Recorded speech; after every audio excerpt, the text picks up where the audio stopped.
Hey guys, hopefully everyone is doing well. आज का हमारा टारगेट ये है कि हम 8.3 क्वेश्चन कंप्लीट करेंगे। 8.3 की जो रिक्वायरमेंट्स है उसको आप फॉलो करें। यहाँ पर again you will follow 5 and then LIFO। और थर्ड जो है उसका नाम आप ज़रा ध्यान से पढ़िए। ये लिखा हुआ है मूविंग एवरेज। ओके, हमने इसका नाम पहले इस सेंस में नहीं लिखा हुआ, लेकिन आप को जो नाम पहले बताए गए थे average cost method, ACM, average method, इस तरह के जो नाम है बस ये वही है। तो मूविंग एवरेज बेसिस यानी कि कोई डिफरेंस नहीं है। हमने उसी तरह से 5 को कंप्लीट करना है, उसी तरह से LIFO और उसी तरह से मूविंग एवरेज, जैसे आपने क्वेश्चन 1 और क्वेश्चन 2 के अंदर कंप्लीट किया।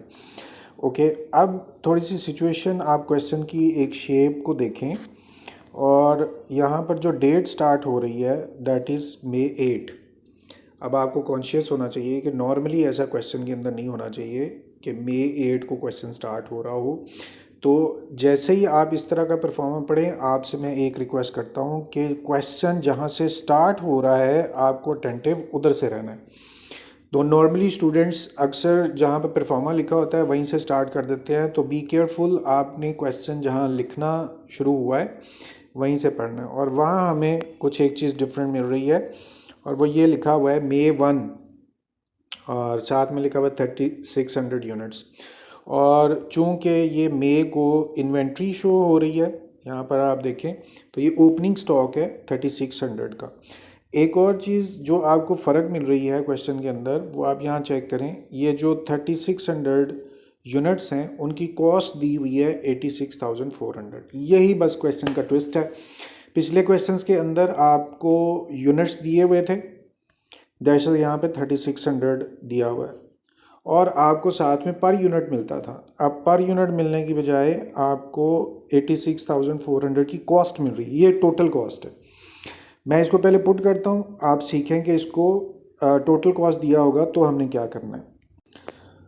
तो अपनी शीट पे चलते हैं। यहाँ सबसे पहले आपने बैलेंस पुट करना है, वो 3600 यूनिट्स हैं। ओके, और उसके बाद आपको यहाँ पर यूनिट कॉस्ट चाहिए थी, लेकिन पर यूनिट कॉस्ट इस क्वेश्चन में दी नहीं हुई। और यहाँ क्वेश्चन के अंदर टोटल कॉस्ट दी हुई है 86,400, जो मैं आपको दिखा रहा था। अब इस कॉस्ट को आपने पर यूनिट में लिखने की बजाय आपने टोटल कॉस्ट में लिखना है 86,400। ये कॉस्ट है, ठीक है। ओके, अब ये पर यूनिट तो हमें पता नहीं, लेकिन हमने लास्ट 2 क्वेश्चन में पर यूनिट निकालना सीखा हुआ है। और वो कैसे, आपने टोटल अमाउंट को डिवाइड करना है यूनिट्स पे। इस तरह से हमें पर यूनिट कॉस्ट साथ में मिल गई। अच्छा, एक बात आपने और भी समझ के रखनी है कि जब आप इन क्वेश्चंस को कर रहे हो तो some time you will have to face some decimal amounts in per unit. बाज़ क्वेश्चंस में डेसिमल अमाउंट्स आएंगी। आपने अगर क्वेश्चन का 100% एक्यूरेट आंसर चाहिए तो ये जो डेसिमल अमाउंट्स हैं उनको आपने पिक करना है, और जितने ज़्यादा डेसिमल लिखेंगे उतना एक्यूरेट आंसर आएगा। लेकिन यहाँ नहीं आया, डेसिमल तो है नहीं। मैं एहतियातन आपको बोल रहा हूँ कि आपने डेसिमल्स को भी फॉलो करना। लें जी, हमें ये पहला जो May 1 की डेट थी उसकी एंट्री हमने कंप्लीट की है। अब देखते हैं नेक्स्ट डेट हमारे पास क्या है। और क्वेश्चन में वापस चलें तो नेक्स्ट डेट आपके पास May 8 है। और May 8 को आपने क्या किया, देखें आप गौर से इस क्वेश्चन को। एक तरफ उसने जगह को ऐसे मैनेज किया हुआ है, एक तरफ सारी रिसीट्स लिखी हुई हैं और दूसरी तरफ उसने अलग करके इश्यूज़ लिखे हुए हैं। तो यानी कि 2 ही इशू हैं और 2 ही रिसीट्स हैं, इसका भी ध्यान रखिए। अब आपने जो पहली एंट्री 8 डेट की करनी है वो ये है कि 2000 यूनिट्स आपने रिसीव किए हैं और 53,000 उनकी कॉस्ट। अगेन पर यूनिट नहीं दिया हुआ, बहरहाल आपने रिसीव किए 2000 यूनिट और आप इसको जाएं और रिसीविंग में डाल दें। यूनिट्स है आपके पास 2000 और उनकी कॉस्ट अगेन पर यूनिट नहीं दिया हुआ, 53,600 आपके पास कॉस्ट है। तो पर यूनिट निकालने के लिए क्या करना है, अब आपको आदत हो जानी चाहिए, अमाउंट को डिवाइड करना है यूनिट्स पे, तो पर यूनिट कॉस्ट भी आपके पास आ गई। ये मैं आपको बोल रहा था कि ये जो डेसिमल आते हैं ना, इनको आपने इग्नोर नहीं करना। ये अगर अब तो 1 आया है, अगर 1 से ज़्यादा भी आए तो आपने सारे डेसिमल्स लिखने हैं ताकि एक्यूरेट आंसर आपके पास आए। ओके, ये आपकी एंट्री थी जी मे 2 की, मे 8 की, वो आपने एंट्री यहाँ पे पोस्ट कर दी है। चूँकि रिसीव हुए, अब आपने जिन चीज़ों को समझा उन्हीं को हम रिपीट कर रहे हैं कि जब भी आपने यूनिट्स को नया ख़रीदा तो पहले आपने पुराने यूनिट्स को एज़ इट इज़ नीचे उतारना है, और फिर आपने जो नए यूनिट्स परचेज़ किए हैं 2000, इन यूनिट्स को आपने एंटर करना है। ये आपके पास 2000 यूनिट्स जो हैं वो न्यू हैं, और पुराने यूनिट्स पहले दोबारा उतार के न्यू यूनिट्स को आपने वहाँ पे पेस्ट कर देना। अब आपने गौर से इस चीज़ को समझते जाना साथ साथ में। अगर लेट से आपके पिछले 2 क्वेश्चन में प्रैक्टिस कम है तो फिर दोबारा आपको मौका मिल रहा है उस प्रैक्टिस को करने का, फाइफो हो या लाइफो हो। पहले पुराने यूनिट्स को दोबारा उतार के लिखना है, फिर नए यूनिट्स को लिख देना है।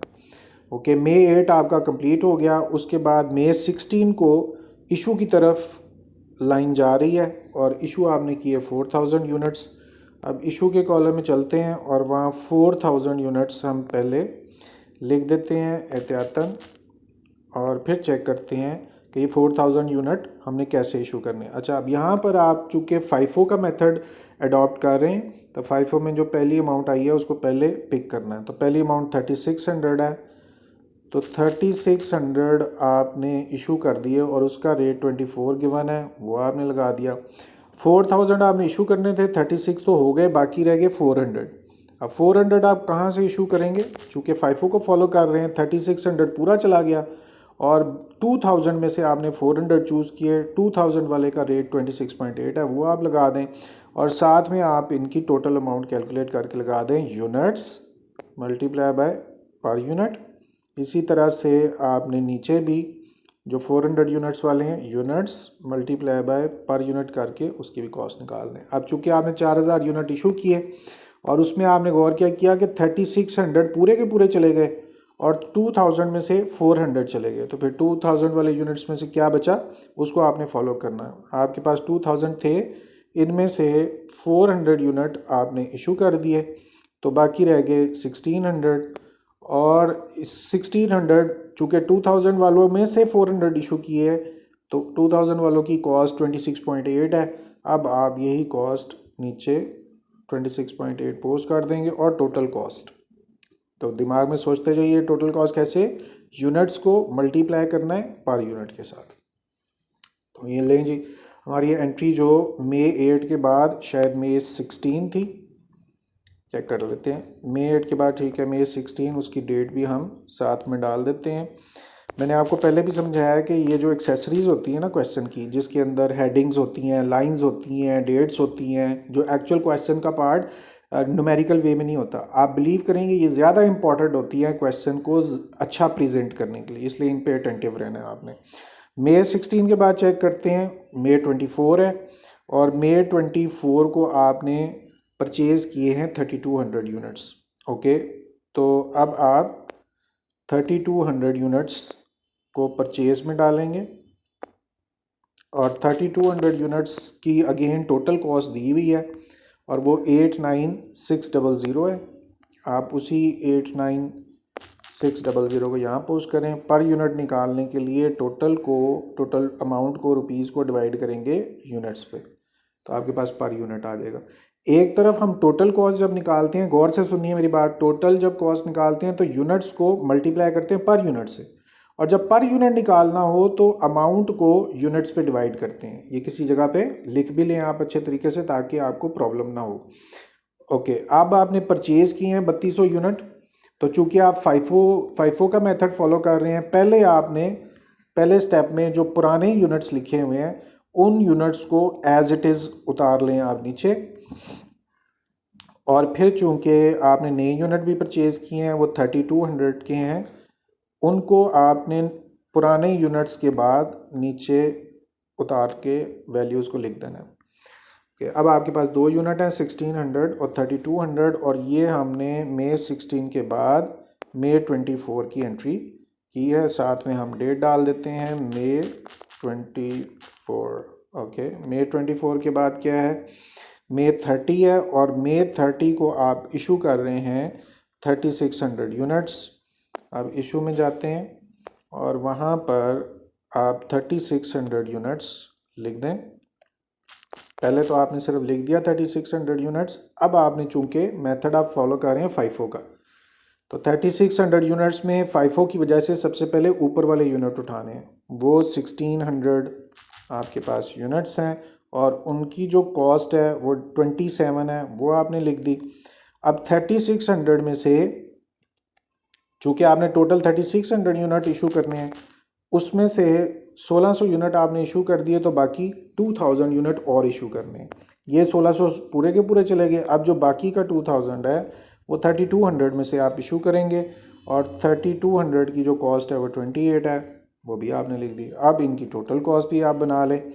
कैसे? यूनिट्स को मल्टीप्लाई करना है पर यूनिट से, पहले की कॉस्ट आ गई, इस तरह से दूसरे की unit multiply by per unit करके आप कॉस्ट निकाल लें, है जी। उसके बाद चूँकि ये आपने इशू किए हैं 3600 यूनिट, तो आप गौर करें ये 1600 तो पूरे गायब हो गए और बाकी 3200 में से आपने 2000 इशू किए थे, तो क्या बच गया?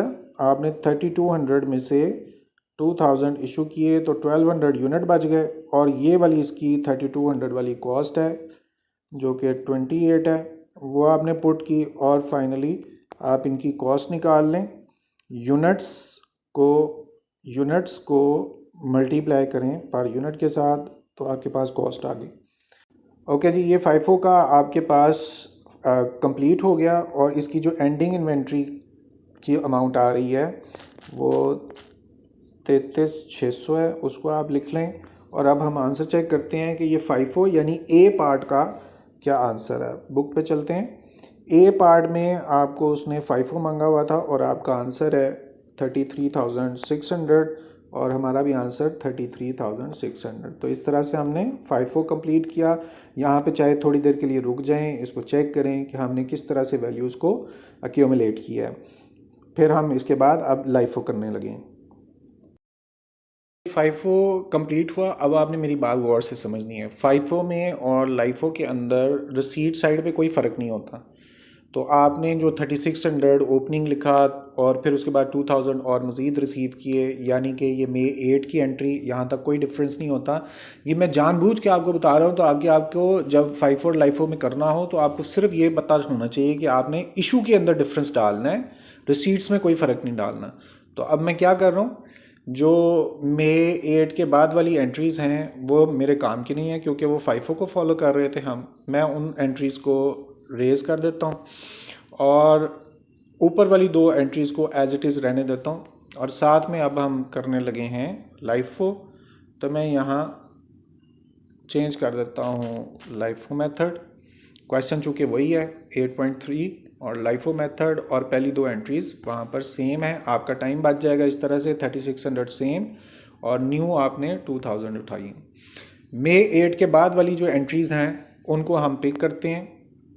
ओके, मे 8 के बाद लाइफो मेथड के लिए 16 डेट को आपने क्या किया, 4000 यूनिट इशू किए। अब मे की जो डेट है वो आप साथ में डाल दें। मे 8 के बाद डेट है मे 16, वही मे 16 आप यहाँ पुट करें और मे 16 को आपने यूनिट्स इशू किए हैं और वो यूनिट कितने इशू किए, 4000। पहले आप निशानी के तौर पे लिख लें कि मैंने 4000 यूनिट्स इशू करने। आपने ब्रैकेट लगानी है, आपने डैशेस नहीं लगाने। ओके, अब 4000 यूनिट इशू करने हैं और हमने मेथड कौन सा फॉलो करना है, लाइफो का। और लाइफो में बस ये डिफरेंस आएगा, पहले आपने नीचे वाले यूनिट्स को उठाना है। तो 2000 यूनिट्स आपने लिए और इनकी जो कॉस्ट है 2000 की वो 26.8 है, वो लगा दें। अब 4000 आपने इशू करने थे, 2000 इशू कर दिए, अभी 2000 और भी इशू करने हैं। लाइफो को फॉलो कर रहे थे, पहले नीचे वाला यानी लास्ट वाले को आपने पिक किया। अब आपने 3600 वालों में से 2000 यूनिट्स चूँकि चूज़ किए तो वो 24 उसकी कॉस्ट है, वो पुट कर दी। अब इसके बाद आपने इनकी टोटल कॉस्ट बनानी है यानी units multiply by per unit. So सब कुछ सिमिलर चल रहा है जैसे फाइफो में आप टोटल कॉस्ट निकालते थे units multiply by per unit, ऐसे ही आप यहाँ पे निकाल रहे हैं। ओके जी, अब बैलेंस लिखने का टाइम आ गया। आप लाइफो को फॉलो कर रहे थे, 2000 तो पूरे के पूरे चले गए और 3600 में से आपने 2000 चूँकि यूज़ कर लिए, इस 3600 में से आपने ये वाले जो 2000 है इनको यूज़ कर लिया, बाकी 1600 रह गए। और चूँकि 3600 में से 2000 चले गए तो बाकी 1600 यूनिट 24 के हिसाब से यहाँ पड़े होंगे गोडाउन में, तो इसलिए 24 ही इनकी कॉस्ट आ गई। तो आप यहाँ 24 पुट कर दें और उसके बाद टोटल कॉस्ट की बारी है। और टोटल कॉस्ट कैसे निकालेंगे? Units multiply by per unit. Sir से हमारी ये एंट्री कंप्लीट हो गई और ये थी May 16 की। आपने इशू किया और इशू के बाद बैलेंस नोट डाउन कर दिया। अब हम देखते हैं कि May 16 के बाद क्या चल रहा है। May 16 के बाद May 24 है और May 24 को आपने दोबारा परचेजिंग की है 3200 यूनिट की, तो 3200 यूनिट्स आप परचेज़ में डालें और इसकी जो 3200 की कॉस्ट है 89600, वो आप टोटल कॉस्ट में लिख दें। अब पर यूनिट निकालना है तो total divided by units, per unit निकला है। और इसकी जो डेट है वो May 24 है, तो May 24 ही आप यहाँ पर पोस्ट कर दें। अब आपने 3200 यूनिट्स नए परचेज़ किए हैं, अगेन फाइफो या लाइफो हो, तो आपने जो पिछले यूनिट हैं पहले उनको एज इट इज़ उतारना है नीचे, और उसके बाद अगर जो नए यूनिट आपके पास आए हैं तो उनको आपने लिखना है। और नए यूनिट कितने आए थे? 3200 वाले यूनिट, और उनका पर यूनिट रेट था 28, वो आपने साथ में पोस्ट कर दिए। ओके, ये हमारी एंट्री कंप्लीट हुई May 24 की। अब May 24 के बाद बारी आती है May 30 की, उसको चेक करते हैं। May 30 ये है और वहाँ आप क्या कर रहे हैं? इशू कर रहे हैं 3600 यूनिट्स। तो यहाँ है इशू के कॉलम में, और ओके जी 3600 पहले हम लिख लेते हैं, याद रखने के लिए आपने यहाँ पे ब्रैकेट्स लगानी है।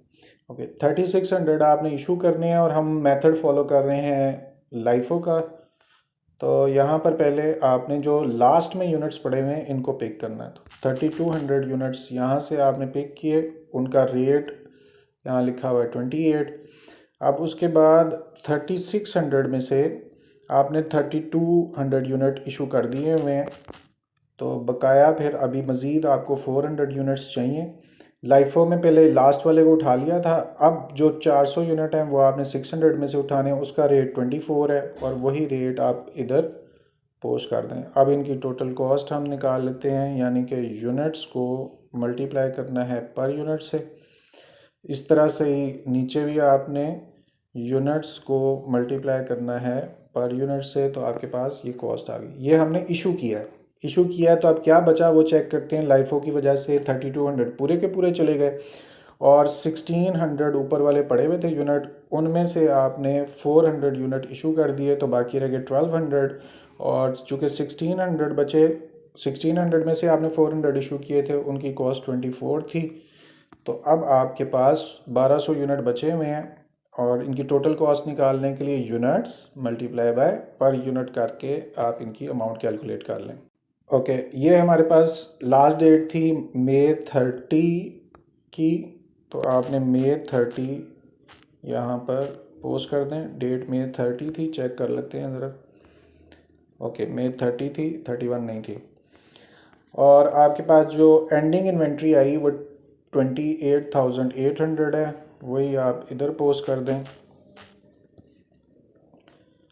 ओके, ये हमारा आंसर है, आप चेक करते हैं। ये हमने लाइफो किया, तो बी पार्ट का आंसर हमारा देखने का होगा।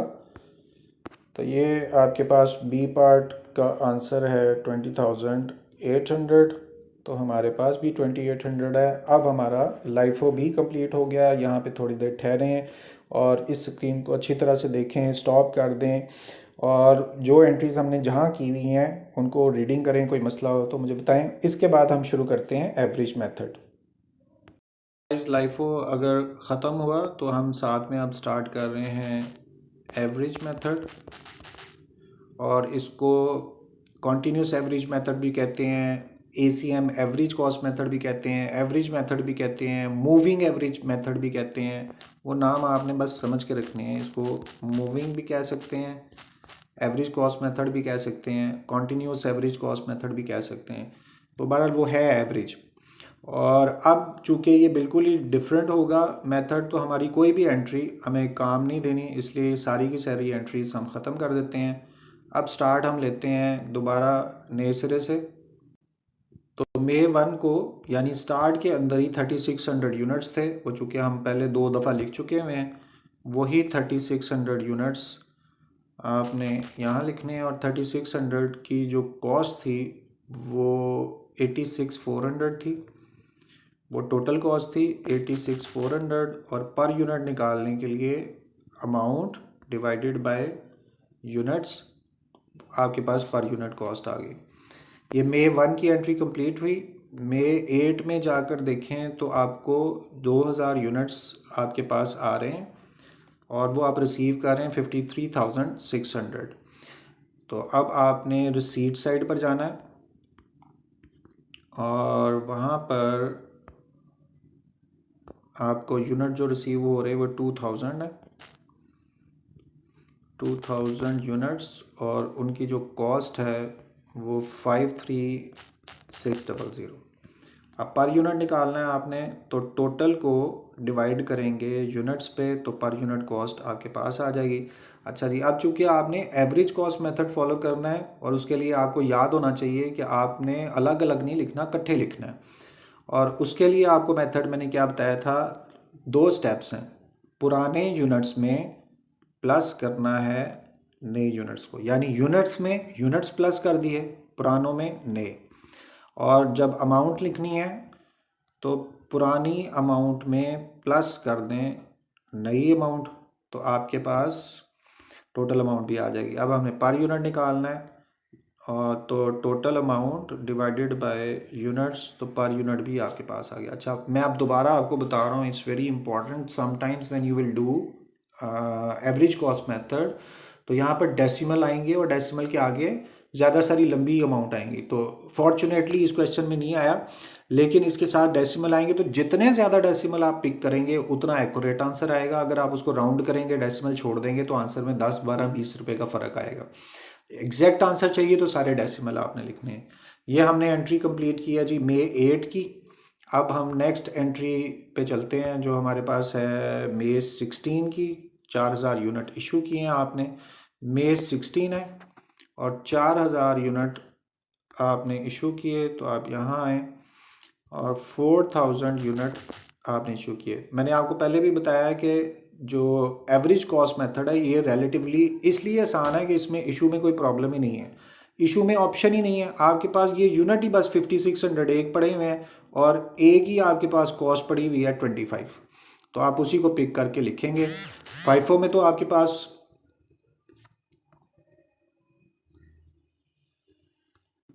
फाइफो में तो आपके पास ऑप्शन होती है, यहाँ पर 2 तरह के यूनिट्स पड़े होते हैं। लाइफो में भी ऑप्शन, यहाँ ऑप्शन ही कोई नहीं है, इसलिए आपने डायरेक्ट लिख दिया, एक ही आपके पास पर यूनिट कॉस्ट थी। अब टोटल कॉस्ट निकालने के लिए units multiply by per unit आप लिख दें, टोटल कॉस्ट भी आपके पास आ गई। ये आपने इशू किया था।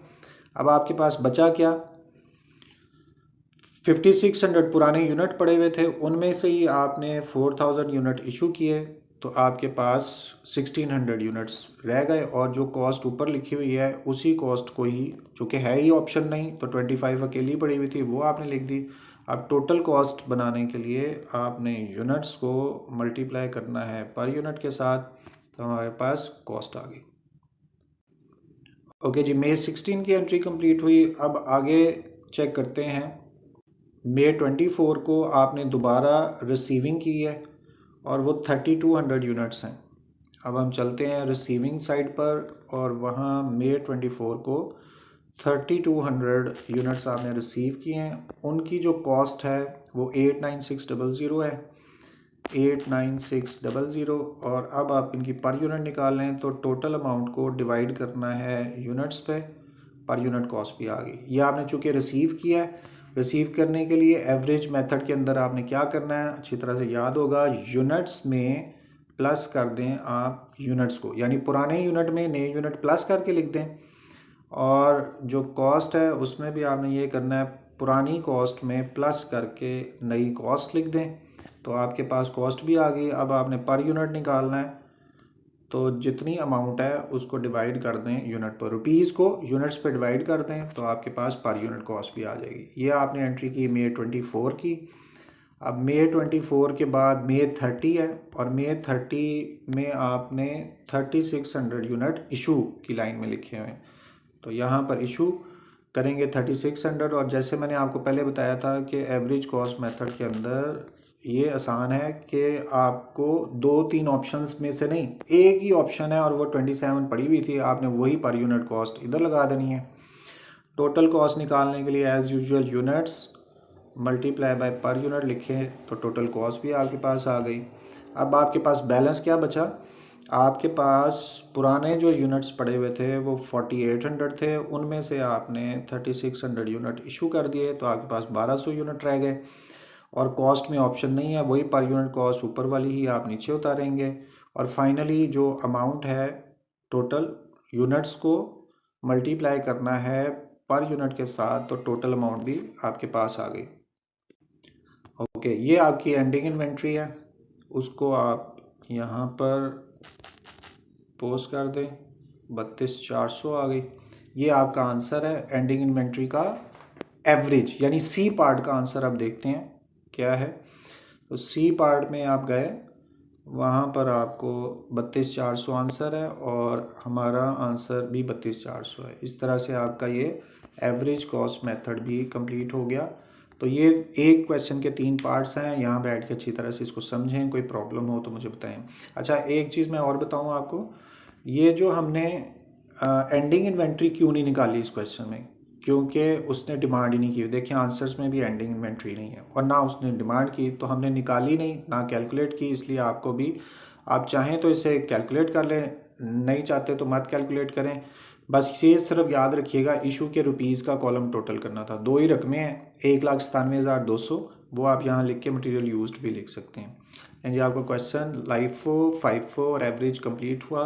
Thank you very much. Hopefully everyone have understood. If you have any query or if you are facing any problem for understanding, you can text, you can comment over here, or you can call me. Thank you very much. Allah Hafiz.